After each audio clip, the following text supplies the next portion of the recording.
گاڑیوں کا fitness automatic محکمہ ٹرانسپورٹ کی تیاریاں 14 سینٹرز کے قیام کے لیے 112 کروڑ روپے کے اخراجات حکومت کو رپورٹ پیش۔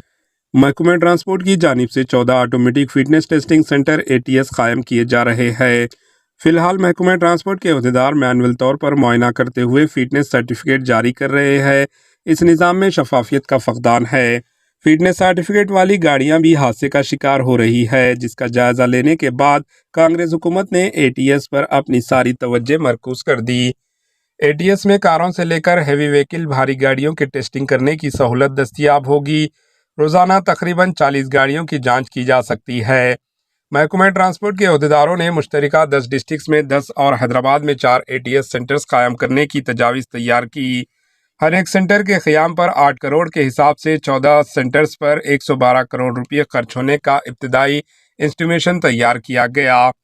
پڑوسی ریاست آندھرا پردیش میں 2 ATS سینٹرز ہیں۔ محکمہ ٹرانسپورٹ کے عہدیداروں نے ان کی کارکردگی کا جائزہ لینے کے لیے انکاپلی ATS کا معائنہ کیا۔ اس سینٹرز کو ایک پرائیویٹ ادارے کی جانب سے چلایا جا رہا ہے۔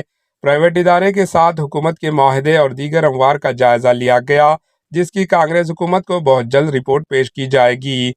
حکومت کی منظوری کے بعد ان سینٹرز کو ریاست تلنگانہ میں متعارف کیا جائے گا۔